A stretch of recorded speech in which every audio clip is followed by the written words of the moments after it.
नमस्कार, स्वागत है आपका द न्यूज पर। मैं हूं आपके साथ शिप्रा सैनी। बिहार में जातीय जनगणना के आंकड़े नीतीश कुमार सरकार के लिए गले की फांस बन चुके हैं। अब इस पूरी रिपोर्ट को लेकर ही जेडीयू के भीतर ही अंदरूनी कलह शुरू हो गई है।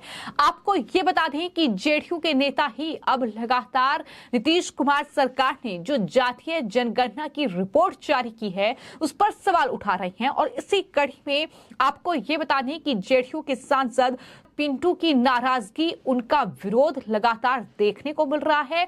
और अब ये खबरें भी सामने आ रही है कि दरअसल पिंटू जो है वो बीजेपी का रुख कर सकते हैं। जिस तरीके से वो पार्टी से नाराज चल रहे हैं, जिस तरीके से उन पर आरोप लगाए जा रहे हैं कि दरअसल वो मिसगाइड हो रहे हैं या बीजेपी उन्हें गाइड कर रही है और वो पार्टी में वापस चले जाएं जिस पार्टी से वो आए थे, इस तरीके की तमाम बयानबाजी हो रही है।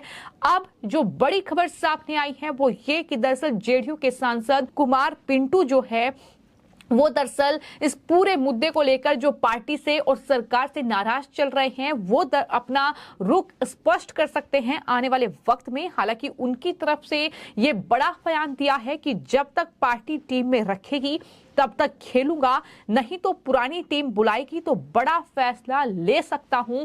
ये उनकी तरफ से साफ और स्पष्ट शब्दों में कहा गया है।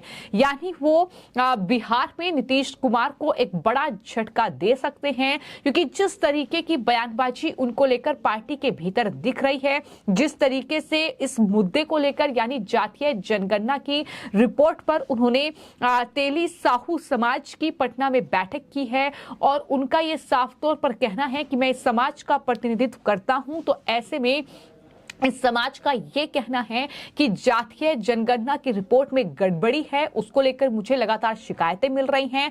और उस शिकायतों को लेकर जब वो आवाज उठा रहे हैं तो अब जो पार्टी के भीतर ही उन पर तमाम आरोप लगाए जा रहे हैं।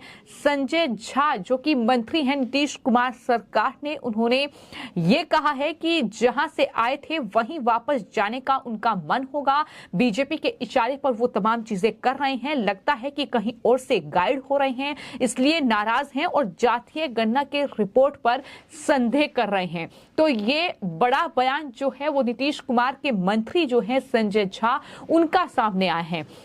तो कुल मिलाकर ये जो कहीं ना कहीं जातीय जनगणना का मुद्दा है जो बिहार में एक बड़ा मुद्दा बनता जा रहा है और राष्ट्रीय स्तर पर भी विपक्षी गठबंधन इसका खूब इस्तेमाल कर रहा है।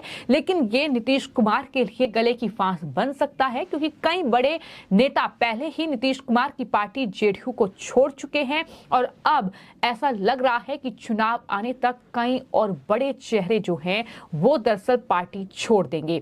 तो एक तरफ जातीय जनगणना का मुद्दा है जिसको लेकर अब कुमार पिंटू क्या फैसला आने वाले वक्त में लेंगे, क्या वापस वो बीजेपी का रुख करेंगे, ये बड़ा सवाल है।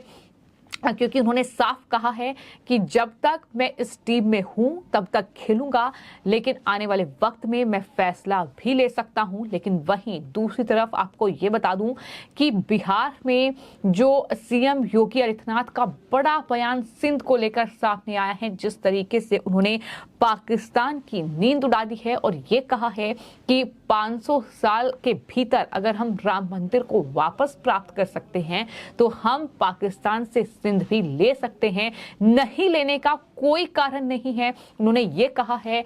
तो कहीं ना कहीं अब पाकिस्तान के सिंध प्रांत को लेकर जो जिक्र सीएम योगी आदित्यनाथ की ओर से कहा गया है वो कहीं ना कहीं कई नेताओं को उस बयान से चुभन हो रही है, कई नेताओं को परेशानी हो रही है। खासतौर पर बिहार के नेताओं की जबरदस्त प्रतिक्रियाएं इस पूरे मामले को लेकर देखने को मिल रही हैं। आपको मैं ये बता दूं कि मुख्यमंत्री योगी आदित्यनाथ ने जो बयान दिया है उसको लेकर आरजेडी के नेता शिवानंद तिवारी का बयान सामने आया है और शिवानंद तिवारी ने जो बातें कही हैं वो काफी ज्यादा हैरान करने वाली है। उन्होंने अपने बयान में खुलेआम पाकिस्तान का समर्थन किया है और उन्होंने अपने बयान में सीएम योगी आदित्यनाथ पर हमला बोलते हुए ये कहा है कि पाकिस्तान के खिलाफ आप ताल ठोकते हैं अगर ताल ठोकना है तो चीन के खिलाफ ठोकिए। चीन लगातार हमारी जमीन में घुसपैठ कर रहा है। उन्होंने पाकिस्तान को एक छोटा देश बताते हुए कहा कि अगर मुकाबला करना है तो मजबूत देश के साथ करिए, कमजोर देश पर दबिश डालना ये किस बात का मुकाबला है। इस तरीके का ये बयान जो है वो आरजेडी के नेता की ओर से दिया गया है, जो कि काफी ज्यादा हैरान करने वाला है। सबसे पहले तो योगी जी को ये करना चाहिए कि चीन जो घुसा हुआ है हमारे देश में और 1962 से मैंने हजारों एकड़ ज़मीन उसके कब्जे में है, और अभी जब 56 इंच के सीना वाले प्रधानमंत्री जी बने तो इनके रिजीम में भी मैंने लेह लद्दाख का जो इलाका है उस इलाके में मैंने 1000-1500 एकड़ से ज़्यादा ज़मीन कब्जा किए हुए है, और हमारे देश के किसानों को चराई के लिए इतनी कठिनाई हो रही है। अभी राहुल गांधी गए थे, सार्वजनिक रूप से हम लोगों ने किसानों की ये शिकायत सुनी, उन लोगों ने बताया कि क्या हालत है।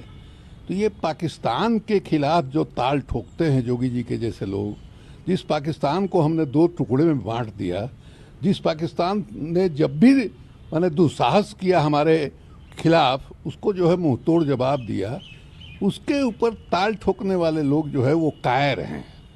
ताल ठोकना है तो आप चीन से ताल ठोकिए साहब, और जेन्युइन ताल वहाँ ठोकना कहा जाएगा।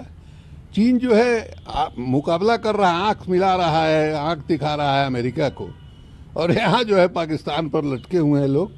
असली बात यह है कि कायरों का बन गया है समाज, अपने से कमज़ोर पर दबिश दिलाना और जो अपने से मजबूत है उसके सामने पूंछ जो है छटका लेना, यही चरित्र है हमारा। इसके अलावा आपको ये भी बता दूं कि योगी आदित्यनाथ ने अपने इस पूरे बयान में कांग्रेस पार्टी पर बड़ा हमला बोला था, और उन्होंने बंटवारे का जिक्र किया था और कहा था कि 1947 में देश के विभाजन को रोका जा सकता था, लेकिन एक व्यक्ति की महज जिद ने भारत की एक बड़ी भूमि पाकिस्तान के रूप में अलग कर दी। ये भी बयान उनकी तरफ से दिया गया, जिसको लेकर कांग्रेस पार्टी बौखलाई हुई है। कांग्रेस पार्टी के नेता शकील अहमद खान ने मुख्यमंत्री योगी आदित्यनाथ पर निशाना साधा है। अरे भाई जरूर ले लें, इंसानियत बची रहे, मोहब्बतें बची रहें, प्रेम अमन आश्ती बची रहे, आदमी आदमी से लड़े नहीं, जंगो जदाल ना हो, ये सब ना हो। प्यार से तो दुनिया ले ले चाहें, काहे मचाए हुए हैं, तमाचा क्यों मारते हैं, बेइज्जत क्यों करते हैं, और ये गिदर भभकी क्यों दे रहे हैं। भाई सुप्रीम कोर्ट ने फैसला दे दिया यह जानते हुए कि चलो भाई एक मामला है वो ख़त्म हो, इसीलिए हुआ ना, सुप्रीम कोर्ट के फैसले के बुनियाद पे, और एक पक्ष ने मान लिया कि देश के अंदर एक शांति बनी रहे। यह बात बार बार कहने की जरूरत है, एक पक्ष ने मान लिया कि नहीं साहब चलो शांति बनी रहे, इस तरह का माहौल बनाया गया। ये सुप्रीम कोर्ट ने दिया था, सुप्रीम कोर्ट दबाव डाल रहे थे, ये तो और गजब बात है, दबाव डाले हैं। तो कुल मिलाकर मुख्यमंत्री योगी आदित्यनाथ का जो बयान पाकिस्तान के सिंध को लेकर सामने आया है, जिसपे उन्होंने ये साफ और स्पष्ट शब्दों में कहा है कि अगर 500 सालों के बाद राम जन्मभूमि वापस ली जा सकती है तो कोई कारण नहीं है कि हम सिंध वापस ना ले पाएं।